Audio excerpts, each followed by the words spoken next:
Hi, എല്ലാവർക്കും നമസ്കാരം. 3-4 ദിവസം മുന്നേ സാത്താൻ സ്റ്റുഡിയോ എന്ന് പറഞ്ഞൊരു ചാനൽ കണ്ടു. അതിൽ പീരിയഡ്സിനെ കുറിച്ച് പറഞ്ഞതിന് ആവണി ആവൂസിൻ്റെ അമ്മ വക എനിക്ക് വധഭീഷണി എന്ന് പറഞ്ഞൊരു വീഡിയോ കണ്ടു. അതിൽ എനിക്ക് മനസ്സിലാക്കാൻ കഴിഞ്ഞത് ഇൻസ്റ്റഗ്രാമിൽ നടന്നൊരു സംഭവം തോന്നുന്നു. ഈ സാത്താൻ സ്റ്റുഡിയോ എന്ന് പറഞ്ഞ ചാനലിലെ പയ്യൻ ഇൻസ്റ്റഗ്രാമിൽ ഒരു വീഡിയോ ചെയ്യും. പീരിയഡ്സിനെ പറ്റി ഒരു വീഡിയോ ചെയ്യും. അതായത് അവൻ്റെ അനുഭവം, അവൻ്റെ വീട്ടിലൊരു ഫംഗ്ഷൻ നടന്ന സമയത്ത്, ഹൗസ് വാമിങ് നടന്ന സമയത്ത് ആ വീട്ടിലെ കുട്ടിക്ക് അത് അറ്റൻഡ് ചെയ്യാൻ കഴിയാതെ പോവുകയും, അതുപോലെ അവിടുത്തെ ഉത്സവം നടന്ന സമയത്ത് ആ കുട്ടിക്ക് അതിൽ പങ്കെടുക്കാൻ കഴിയാതെ പോവുകയൊക്കെ ചെയ്ത് ഈ പീരിയഡ്സിൻ്റെ കാരണം കൊണ്ടാണ്. പീരിയഡ്സ് ആയതുകൊണ്ട് ആ കുട്ടിയെ മാറ്റി നിർത്തി. അതൊക്കെ ശരിയായിട്ടുള്ള കാര്യമാണോ? ഇന്നത്തെ കാലത്ത് അങ്ങനെ ചെയ്യുന്നത് ശരിയാണോ? പീരിയഡ്സ് എന്ന് പറയുന്ന ഒരു അശുദ്ധിയാണോ? അതൊരു ശാരീരിക അവസ്ഥയല്ലേ? അങ്ങനെയാണെങ്കിൽ നമ്മൾ മലമൂത്ര വിസർജനമൊക്കെ ചെയ്യുന്നില്ലേ എന്നൊക്കെ ചോദിച്ചുകൊണ്ട് ആ പയ്യൻ. അപ്പം അതിന് മറുപടി എന്നുള്ള നിലയ്ക്കാണ് ഈ ആവണി ഹൗസിൻ്റെ അമ്മ എന്ന് പറഞ്ഞ ആള് മറുപടി ചെയ്തിരിക്കുന്നത്. ഇപ്പോൾ ഈ കുട്ടി ആവണി ഹൗസ് എന്ന് പറഞ്ഞ കുട്ടി എന്ന് പറഞ്ഞാൽ സിനിമയിലൊക്കെ അഭിനയിക്കുന്ന കുട്ടിയാണ് തോന്നുന്നു. അപ്പോൾ അതുകൊണ്ടായിരിക്കണം യൂട്യൂബിലൊക്കെ ഇത്രയധികം ഈ വിഷയം അങ്ങനെ ചർച്ചയായത്.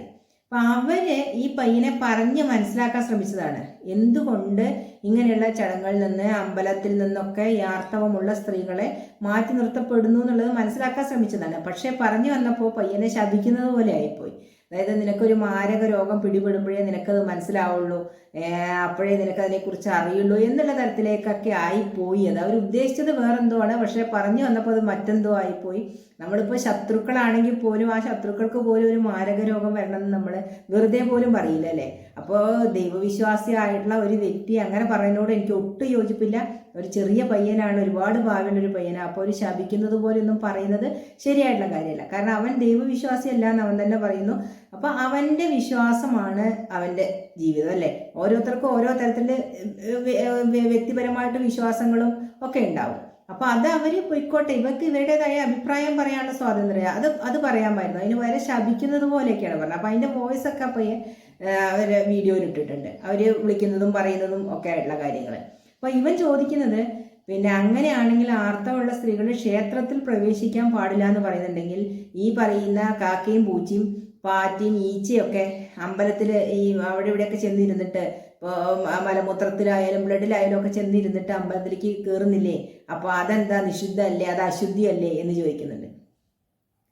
ഒരു കാര്യം ഞാൻ പറയാം, അതൊക്കെ പണ്ട് കാലത്തേ ഉള്ള സംഭവമാണ് അല്ലേ? നമ്മളൊക്കെ ജനിക്കുന്നതിന് എത്രയോ മുന്നേ ഉള്ള സിസ്റ്റങ്ങളാണ് ഇങ്ങനെ ചെയ്തു വെച്ചിരിക്കുന്നത്. ഇതിനൊക്കെ ശാസ്ത്രീയ വശങ്ങളുണ്ട്. നമ്മൾ ഈ കാണുന്നതല്ലാതെ ഇതിന് അടിസ്ഥാനപരമായിട്ട് ഓരോ ചടങ്ങുകൾക്കും ശാസ്ത്രീയ വശം ഉണ്ടെന്നാണ് ഞാൻ മനസ്സിലാക്കിയിട്ടുള്ളത്. ഓരോ വിശ്വാസത്തിൻ്റെ പിന്നിലും ശാസ്ത്രീയ വശം കൂടിയുണ്ട്. അപ്പോൾ പണ്ട് കാലത്തെന്ന് പറഞ്ഞാൽ സ്ത്രീകൾക്ക് ഒരുപാട് ജോലികൾ ഉണ്ടായിരുന്നു, കഠിനമായിട്ടുള്ള ജോലികൾ. അതായത് അരയ്ക്കുക, ആട്ടുക, അതുപോലെ നെല്ല് കുത്തുക തുടങ്ങിയിട്ടുള്ള കഠിനമായിട്ടുള്ള, വിറക് കീറുക തുടങ്ങിയിട്ടുള്ള കഠിനമായിട്ടുള്ള ഒരുപാട് അംഗങ്ങൾ ഉണ്ടാകും വീട്ടിൽ. അവർക്കൊക്കെ വെച്ച് വിളമ്പണം. അപ്പം കൂട്ടുകുടുംബമാണല്ലോ പണ്ടൊക്കെ. അപ്പം അങ്ങനെ തീർത്താൽ തീരാത്തത്ര ജോലികൾ ഉണ്ടായോ ഈ സ്ത്രീകൾക്ക്. അവർക്ക് ആകെ ഈ മാസത്തിൽ ഈ 4 ദിവസമാണ് റെസ്റ്റ് ചെയ്യാൻ കിട്ടുന്നത്.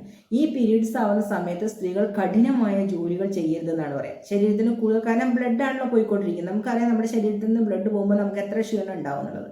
അപ്പോൾ ബ്ലഡ് പോയിക്കൊണ്ടിരിക്കുന്ന സമയത്ത് ആ ക്ഷീണത്തിൻ്റെ കൂടെ ഈ ജോലികളും കൂടി ആകുമ്പോൾ അവർക്ക് പറ്റ വയ്യാതെയാണ്. അതുകൊണ്ട് തന്നെ ആദ്യത്തെ ആ 4 ദിവസം ഇവരെ മാറ്റി നിർത്തും. അപ്പം നമുക്കറിയാം, നമ്മളെ എന്ത് കാര്യം പറയുമ്പോഴും ഈ വിശ്വാസത്തിൽ പൊതിഞ്ഞു പറഞ്ഞാൽ ആളുകൾക്ക് വേഗം മനസ്സിലാക്കാൻ കഴിയും. അങ്ങനെ ചെയ്യരുത്, അങ്ങനെ ചെയ്യാൻ പാടില്ല, അങ്ങനത്തെ കാര്യമാണ്, അങ്ങനെ ചെയ്യരുത് എന്ന് പറഞ്ഞാൽ ഒരാൾ കേൾക്കുന്നില്ല. അതിന് പകരം അയ്യോ അത് ദൈവകോപമാണ്, അങ്ങനെ ചെയ്യരുത് കേട്ടോ എന്ന് പറഞ്ഞു കഴിഞ്ഞാൽ ഭയങ്കര എഫക്റ്റ് അതിന്. അപ്പം അതുകൊണ്ട് തന്നെ പണ്ടുള്ളവർ ഇങ്ങനെയുള്ള കാര്യങ്ങളൊക്കെ ശാസ്ത്രീയമായിട്ടുള്ള വശങ്ങൾ ഇതിൻ്റെ പുറകിലുണ്ടെന്ന് തന്നെ അവർ മനസ്സിലാക്കിക്കൊണ്ട് തന്നെ ഇതിനെയൊക്കെ ഒരു വിശ്വാസത്തിൽ പൊതിഞ്ഞ് മറ്റുള്ളവരേക്ക് എത്തിച്ചു എന്നുള്ളതാണ് പല ചടങ്ങുകളിൽ നിന്നും എനിക്ക് മനസ്സിലാക്കാൻ കഴിഞ്ഞിട്ടുള്ള കാര്യം. അപ്പം അതുകൊണ്ട് തന്നെ ഈ 4 ദിവസം സ്ത്രീകൾ അശുദ്ധിയാണ്, മാറി നിൽക്കണം എന്ന് പറഞ്ഞിട്ട് ആണ് ഈ മാറ്റി നിർത്തുന്നത്. പക്ഷേ അശുദ്ധിയല്ല, അവർക്ക് അതൊരു തരം റെസ്റ്റാണ് 4 ദിവസം. ഇന്നത്തെ കാലത്ത് സ്ത്രീകൾക്ക് അതിൻ്റെ ആവശ്യമില്ല. കാരണം മിക്സിയും ഗ്രൈൻഡറും അങ്ങനെയുള്ള കാര്യങ്ങളൊക്കെ ഉള്ളത് കൊണ്ട് തന്നെ കഠിനമായിട്ടുള്ള വലിയൊരു ഇത് വരുന്നില്ല അവർക്ക്. അപ്പോൾ അതുകൊണ്ട് തന്നെ ഇന്ന് വീടുകളിലെ അടുക്കളയിൽ നിന്നോ വീട്ടിൽ മറ്റുള്ളവരെ നടക്കുന്നതിൽ നിന്നൊന്നും മാറ്റി നിർത്തുന്നില്ല. അമ്പലങ്ങളിലും ഇതുപോലെ പൂജകൾ നടക്കുന്ന സ്ഥലത്തൊന്നും മാത്രമേ മാറ്റി നിർത്തുന്നുള്ളൂ. അതൊക്കെ തലമുറകളായിട്ട് നമ്മൾ മനസ്സിൽ കൊണ്ട് നടക്കുന്ന കാര്യങ്ങളാണ്. അതത്ര പെട്ടെന്നൊന്നും മാറ്റാൻ കഴിയില്ല. ഈ പയ്യൻ പറഞ്ഞത് ഹൗസ് വാമിങ്ങിൻ്റെ അന്ന് മാറ്റി നിർത്തിയെന്ന. ഹൗസ് വാമിങ്ങിൻ്റെ അന്ന് മാറ്റി നിർത്തിയിട്ടുണ്ടാവില്ല സത്യം പറഞ്ഞാൽ. കാരണം വീട് പാല് കാച്ചലിന് പീരീഡ്സ് ആയതുകൊണ്ട് ആരും മാറ്റി നിർത്തിയതായിട്ട് എൻ്റെ അറിവിലില്ല. പക്ഷെ അവിടെ ഗണപതി ഹോമം നടക്കുന്നുണ്ടാവും. നമുക്കറിയാം വീട് പാല് കാച്ചലിൻ്റെ അന്ന് ഗണപതി ഹോമം നടത്തും. ഗണപതി ഹോമം നടക്കുന്നുണ്ടെങ്കിൽ അവിടുന്ന് മാറ്റി നിർത്തും.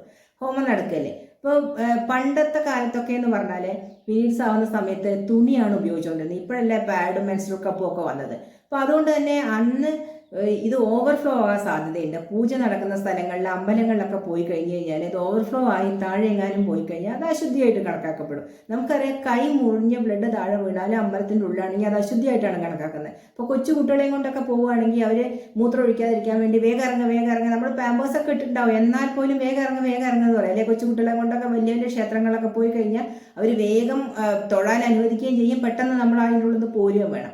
അപ്പം അതൊക്കെ അശുദ്ധിയായിട്ട് തന്നെയാണ് കണക്കാക്കുന്നത്. അതുകൊണ്ടാണ് ഇപ്പോഴത്തെ കാലത്ത് കുറച്ചൊക്കെ സേഫ്റ്റി ആയിട്ട് പോകാനും വരാനൊക്കെ കഴിയുന്നുണ്ടാവും. എന്നാലും പാഡൊക്കെ യൂസ് ചെയ്യുന്ന ആളുകൾക്കും ഓവർഫ്ലോ ആവാൻ സാധ്യതയുണ്ട്. സ്ത്രീകൾക്ക് അതിനെക്കുറിച്ച് മനസ്സിലാവും. അതൊക്കെ ആയിരിക്കണം അവർ പറഞ്ഞ് മനസ്സിലാക്കാൻ ശ്രമിച്ചത്.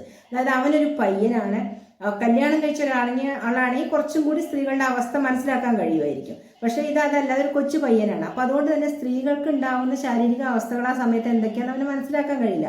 അതായിരിക്കണം അവർ പറഞ്ഞ് മനസ്സിലാക്കാൻ ഉദ്ദേശിച്ചത്. പക്ഷെ അത് പാളിപ്പോയി എന്ന് മാത്രമേ ഉള്ളൂ. അപ്പോൾ ഓവർഫ്ലോ ആവാൻ സാധ്യത, ഓവർഫ്ലോ ആവുന്ന സ്ത്രീകളുണ്ട്. കാരണം ഓരോരുത്തരുടെ ബോഡി അനുസരിച്ചിട്ടാണ്. ചിലർക്ക് തീരെ ബ്ലീഡിങ് ഉണ്ടാവില്ല ആ സമയത്ത്, ചിലർക്ക് ഓവറായിട്ട് ബ്ലീഡിങ് ഉണ്ടാവും. ചിലർക്ക് വീട്ടിൽ നിന്ന് പുറത്തിറങ്ങാൻ തന്നെ മടിയുള്ള ആൾക്കാരുണ്ട് ഈ ഓവർ ബ്ലീഡിങ് ഉള്ളത് കൊണ്ട് തന്നെ. അപ്പം അതുകൊണ്ടൊക്കെ തന്നെയാണ് ഒരു സേഫ്റ്റി എന്ന നിലയ്ക്ക് ഇവരെ അമ്പലത്തിൽ ക്ഷേത്രത്തിൽ പ്രവേശിക്കേണ്ട എന്നുള്ള തരത്തിൽ പറയുന്നത്. പിന്നെ ആ സമയത്ത് റെസ്റ്റ് വേണ്ടതാണ്. നാലമ്പല പ്രദക്ഷിണം, ചുറ്റമ്പലത്തിൽ പ്രദക്ഷിണം വെക്കുന്നതും അങ്ങനെയുള്ള കാര്യങ്ങളൊക്കെ ശരീരത്തിന് ക്ഷീണം ചെയ്യും എന്നുള്ളത് കൊണ്ട് തന്നെ ആയിരിക്കണം പിന്നെ ഇത് കയറണ്ടെന്നൊക്കെ പറഞ്ഞിട്ടുണ്ടാവുക. പിന്നെ ഈ ഈച്ചയും ഇതൊക്കെയെന്ന് കൊണ്ട് കയറുന്നത് പറഞ്ഞാൽ എനിക്കൊന്ന് ചുറ്റമ്പലത്തിൻ്റെ ഉള്ളിലായിരിക്കും ഈ ഈച്ചയും കാക്കിയും ഈ പറയുന്ന ജീവിയൊക്കെ വരിക. അല്ലാണ്ട് പ്രതിഷ്ഠയുള്ള ശ്രീകോവിലിൻ്റെ ഉള്ളിലേക്ക് ഒരിക്കലും ഇങ്ങനെയുള്ള ക്ഷുദ്രജീവികൾക്ക് കയറാൻ കഴിയില്ല എന്നാണ് എൻ്റെ വിശ്വാസം. കാരണം അത് ഭഗവാനെ അല്ലെങ്കിൽ ഭഗവതിയെ ഏത് പ്രതിഷ്ഠയാണോ അതിലേക്ക് ബാധിക്കുന്നില്ല. അതിൻ്റെ ഉള്ളിൽ നിത്യവും ഈ ധൂപങ്ങളൊക്കെ ഉള്ളതാണ് അല്ലെ. ചന്ദനത്തിരി, കർപ്പൂരം, അങ്ങനെയുള്ള പുകയ്ക്കുന്ന സാധനങ്ങൾ. അതുപോലെ എപ്പോഴും തീ കത്തിയിട്ട് ചൂടായിരിക്കും. ദീപം തെളിഞ്ഞിട്ടുണ്ടാവും എപ്പോഴും അല്ലെ. അകത്ത് ശ്രീകോവിലിൻ്റെ ഉള്ളിൽ എപ്പോഴും ഉണ്ടാവും ദീപം തെളിഞ്ഞ് നിൽക്കുന്നുണ്ട്. അതുകൊണ്ട് തന്നെ ചൂടായിരിക്കും അതിൻ്റെ ഉള്ളിൽ. ഈ ചൂട് നിൽക്കുമ്പോൾ അങ്ങനെയുള്ള ജീവികളൊന്നും അതിൻ്റെ ഉള്ളിലേക്ക് കയറില്ല എന്നാണ് എൻ്റെ ഒരു വിശ്വാസം. ചുറ്റമ്പലത്തിൻ്റെ ഉള്ളിലായിരിക്കും ഉണ്ടാവുക. അപ്പോൾ നമ്മൾ ചെരുപ്പിട്ട് കയറിയാലും അത് അശുദ്ധിയായിട്ടാണ് അമ്പലത്തിൽ കണക്കാക്കുക. അത് പുറത്തൊക്കെ പോയി നമ്മൾ ഈ തുപ്പലൊക്കെ ചവിട്ടി കൊണ്ടുവരുന്നതല്ലേ. അപ്പോൾ പരിശുദ്ധമായ ഒരു സ്ഥലത്ത്, പരിശുദ്ധം നമ്മൾ ഉദ്ദേശിക്കുന്നത് പോസിറ്റീവ് എനർജിയാണ്. എന്തോ ഒരു സംഭവം നമ്മുടെ അന്തരീക്ഷത്തിലുണ്ട്, അതൊരു പോസിറ്റീവ് എനർജി ആയിട്ട് നമ്മൾ പല രീതിയിൽ ആരാധിക്കുന്നു എന്നുള്ളതേ ഉള്ളൂ. അതുകൊണ്ട് തന്നെ ആ പോസിറ്റീവ് എനർജീനെ ഇങ്ങനെയുള്ള അവശിഷ്ടങ്ങൾ അല്ലേ, ഇതൊക്കെ നമ്മുടെ അവശിഷ്ടങ്ങളാണല്ലോ. ഇപ്പം മലമൂത്രങ്ങളൊക്കെ എന്നൊക്കെ പറഞ്ഞ അവശിഷ്ടങ്ങളാണല്ലോ. ഇപ്പോൾ ആർത്തവരക്തമായാലും അത് വേസ്റ്റ് ആയിട്ടാണ് നമ്മൾ കണക്കാക്കുന്നത്. അപ്പോൾ അതുകൊണ്ട് തന്നെ അങ്ങനെയുള്ള സംഭവങ്ങളിൽ പിന്നെ നെഗറ്റീവ് എനർജി ആണെന്നാണ് നമ്മളൊക്കെ മനസ്സിലാക്കിയിരിക്കുന്നത്. ആ നെഗറ്റീവ് എനർജിയെ കൊണ്ട് പോസിറ്റീവ് എനർജിയുടെ അടുത്ത് ചെല്ലണ്ട എന്നുള്ളത് തന്നെയായിരിക്കും ഉദ്ദേശിച്ചിട്ടുണ്ടാവുക. ഈ പീരീഡ്സ് ആവുന്ന സമയത്തും നമ്മുടെ ബോഡിയും ഒരു നെഗറ്റീവ് എനർജിയിലായിരിക്കും, നമ്മുടെ മൈൻഡും അങ്ങനെ തന്നെയായിരിക്കും. അപ്പോൾ ഒരു ഡള്ളായിട്ട് എന്നുള്ളത് പോലെ ആയിരിക്കില്ല സ്ത്രീകൾ ഉണ്ടാവുക. ആ സമയങ്ങളിൽ വളരെ ഡള്ളായിട്ടുള്ള ഒരു അവസ്ഥയിലായിരിക്കും. എത്രയൊക്കെ ഹാപ്പി ആയിട്ടിരിക്കാൻ ശ്രമിച്ചാലും ആ ഒരു ഇറിറ്റേഷൻ, ഒരു അസ്വസ്ഥത എല്ലാ സ്ത്രീകളിലും ഉണ്ടാവും. അപ്പം അങ്ങനെയുള്ളൊരു നെഗറ്റീവ് അവസ്ഥയിലേക്ക്, നെഗറ്റീവ് ഇതുകൊണ്ട് ചെല്ലണ്ട എന്നുള്ളതും കൂടി ആയിരിക്കണം ഇതിൻ്റെ ഒരു വശം. പിന്നെ ഷർട്ട് ഇടാതെ പുരുഷന്മാർ അമ്പലത്തിൽ പ്രവേശിക്കുന്ന കാര്യം ആ പയ്യൻ പറയുന്നുണ്ടായിരുന്നു. അതിനൊരു കാരണം എന്ന് പറഞ്ഞാൽ ഈ പ്രതിഷ്ഠ ഉണ്ടല്ലോ, ഈ പ്രതിഷ്ഠയിൽ പല തരത്തിലുള്ള പൂജാദ്രവ്യങ്ങൾ അർപ്പിച്ചിട്ട് വളരെയധികം പോസിറ്റീവായിരിക്കുന്നൊരു പ്രതിഷ്ഠയാണ്. അതാണ് ശരിക്കും അമ്പലത്തിൻ്റെ സങ്കല്പം.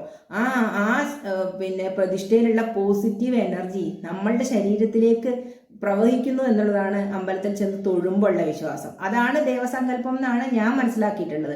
ആ ബിംബത്തിനെ തൊഴുതു നിൽക്കുമ്പോൾ അതിൽ നിന്നുള്ള പോസിറ്റീവ് എനർജി, അതായത് ഇപ്പം നമ്മൾ തുളസി ആയാലും പിന്നെ കൂവളത്തിലെ ആയാലും തെച്ചി ആയാലും പിന്നെ അങ്ങനെയുള്ള പൂജാ പുഷ്പങ്ങളും ഇലകളും അതുപോലെ പിന്നെ ഭഗവാനെ ധാരയായിട്ടുള്ള ഇളനീരായാലും അതുപോലെ പാലായാലും നെയ്യായാലും അഭിഷേകം ചെയ്യുന്ന ഇതൊക്കെ എന്ന് പറഞ്ഞാൽ നമുക്കറിയാം ഇതൊക്കെ ആയുർവേദ കൂട്ടുകളാണ് അല്ലേ. അപ്പോൾ അത് ഒക്കെ നിത്യേന ചെയ്യുന്ന ഒരു ശില, അപ്പം അതിന് വളരെയധികം പോസിറ്റീവായിട്ടുള്ള എനർജി ഉണ്ട് അല്ലേ, അതിൽ നിന്ന് വരുന്ന ഇതിന് ഭയങ്കര പോസിറ്റീവ് എനർജി. അപ്പം അത് സ്ത്രീകളുടെ തിരുനെറ്റിയിലാണ് പതിക്കുക, പുരുഷന്മാരുടെ നെഞ്ചിലുമാണ് പതിക്കുക എന്നാണ് പറയുക. അപ്പോൾ പുരുഷന്മാർ തൊഴുത് നിൽക്കുമ്പോൾ നെഞ്ചിന് താഴെയായിട്ട് കൈകൂപ്പിയിട്ടോ നെഞ്ചിന് മുകളിലായിട്ട് കൈകൂപ്പിയിട്ടോ ആണ് തൊഴുക എന്നാണ് ഞാൻ മനസ്സിലാക്കിയിട്ടുള്ളത്.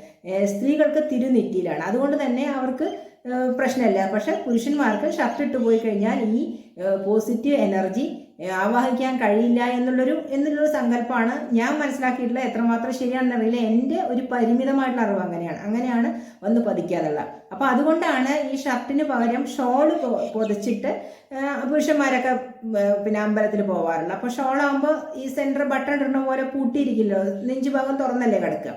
അതുകൊണ്ട് നെഞ്ചിൽ പതിക്കാൻ വേണ്ടിയിട്ടാണ് അങ്ങനെ ചെയ്യുന്നതെന്നാണ് സങ്കല്പം. അതാണ് ശരിക്കും ഷർട്ട് ഇടാതെ പുരുഷന്മാർ കയറുന്നതിൻ്റെ ഒരു ഇതെന്ന് മനസ്സിലാക്കിയത്. അപ്പം അങ്ങനെ നമ്മൾ ചെയ്യുന്നതായിട്ടുള്ള പല ആചാരങ്ങളിലും അനുഷ്ഠാനങ്ങളിലും ഒക്കെ ശാസ്ത്രീയ വശങ്ങളുണ്ട്.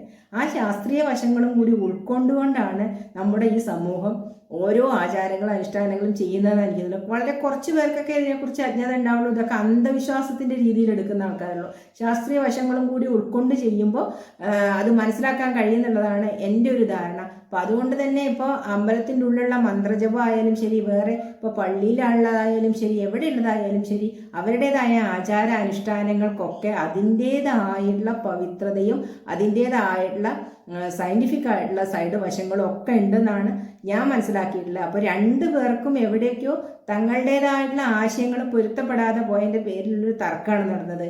എന്ത് തന്നെയായാലും രണ്ടു പേർക്കും കാര്യങ്ങൾ ഏകദേശം മനസ്സിലായിട്ടുണ്ട്. പക്ഷെ ഇപ്പോഴും ആ പയ്യൻ പറയുന്ന അർത്ഥം എന്ന് പറഞ്ഞത് മറ്റുള്ള പിന്നെ ശാരീരിക അവസ്ഥകൾ പോലെ തന്നെ അല്ലേ? അതെ, അല്ലാന്ന് ആരും പറഞ്ഞിട്ട് അതെ. പക്ഷെ അതിന് സ്ത്രീകളുടെ ശാരീരിക അവസ്ഥയുമായിട്ടും അവരുടെ സുരക്ഷയുമായിട്ടും അവരുടെ ആരോഗ്യപരമായിട്ടുള്ള കാര്യങ്ങളും ഒക്കെ ആയിട്ട് ഈ പിന്നെ ബന്ധമുണ്ട്. അതും കൂടി മനസ്സിലാക്കണം. അപ്പോൾ അത് മനസ്സിലാക്കണം എന്നുണ്ടെങ്കിൽ ശരിക്കും ഒരു സ്ത്രീ ആയിരിക്കണം. എന്നാലേ ആക്ച്വലായിട്ടുള്ള എന്താ നടക്കുന്നത്. ഇപ്പോഴത്തെ കുട്ടികൾ, ചെറിയ കുട്ടികളൊക്കെ എനിക്ക് തോന്നുന്നു പീരീഡ്സ് ആയിട്ട് അമ്പലത്തിൽ പോകുന്ന കുട്ടികളൊക്കെ ഉണ്ട്, ഉത്സവത്തിന് പോകുന്ന കുട്ടികളുണ്ടെന്നൊക്കെ പറഞ്ഞു. പണ്ടൊക്കെ നമ്മൾ പോവില്ല, കാരണം ക്ഷേത്രത്തിന് അകത്ത് കയറിയിട്ടില്ലെങ്കിൽ പോലും പുറത്ത് നമ്മളെ തൊട്ടുമുട്ടിയിട്ട് അമ്പലത്തിൽ കയറില്ല ആളുകൾ, അങ്ങനെ ചിന്തിച്ചിട്ടേ പോയി. ഇപ്പം അതൊന്നുമില്ല. കാരണം എനിക്ക് പിന്നെ ഞാൻ അകത്ത് കയറുന്നില്ല, ഞാൻ തൊട്ടാൽ പിന്നെ എന്താ പ്രശ്നം, അകത്ത് വീഴുന്നില്ലല്ലോ ഇത് എന്നുള്ളൊരു ധാരണ കൊണ്ട് പോകുന്ന കുട്ടികളൊക്കെ ഉണ്ടെന്നാണ് ഞാൻ മനസ്സിലാക്കിയിട്ടുള്ളത്. കുറേ ആളുകളുടെയൊക്കെ സംസാരത്തിൽ നിന്ന് അങ്ങനെയൊക്കെ പോകുന്നവരുണ്ട്. പക്ഷെ ഓരോരുത്തരുടെയും വിശ്വാസത്തിനനുസരിച്ചല്ലേ. അപ്പം എനിക്ക് അങ്ങനെ ആയിക്കഴിഞ്ഞാൽ അമ്പലത്തിൽ പോകാനൊരു ഭയം, ഒരു പേടി ഉള്ളിൽ, അയ്യോ എന്തെങ്കിലും സംഭവിക്കുമോ, അങ്ങനെയൊക്കെ നമ്മൾ പണ്ട് തൊട്ടേ അനുഷ്ഠിച്ച് വരുന്ന കാര്യങ്ങളൊക്കെ ആയതുകൊണ്ട് പേടിയുണ്ടാവും. പിന്നെ ഇപ്പോഴത്തെ വീടുകളിലൊന്നും ഇങ്ങനത്തെ ഒരു സിസ്റ്റം ഒന്നുമില്ല. പണ്ടൊക്കെ വീടുകളിൽ വേറെ പായൊക്കെ വിരിച്ച് വേറെ മാറ്റി കിടക്കുന്ന സിസ്റ്റം. ഇപ്പോൾ ഒരു വീട്ടിലും അങ്ങനെയില്ല. അപൂർവം ചില വീടുകളുണ്ട്, അതായത് മച്ചിൽ ഭഗവതിയൊക്കെ ഉള്ള വീടുകളുണ്ട്, ഭഗവതീനെ മച്ചിൽ വെച്ച വീടുകളൊക്കെ ഉണ്ട്, പഴയ തറവാട് വീടുകളൊക്കെ നിലനിൽക്കുന്ന സ്ഥലത്ത്.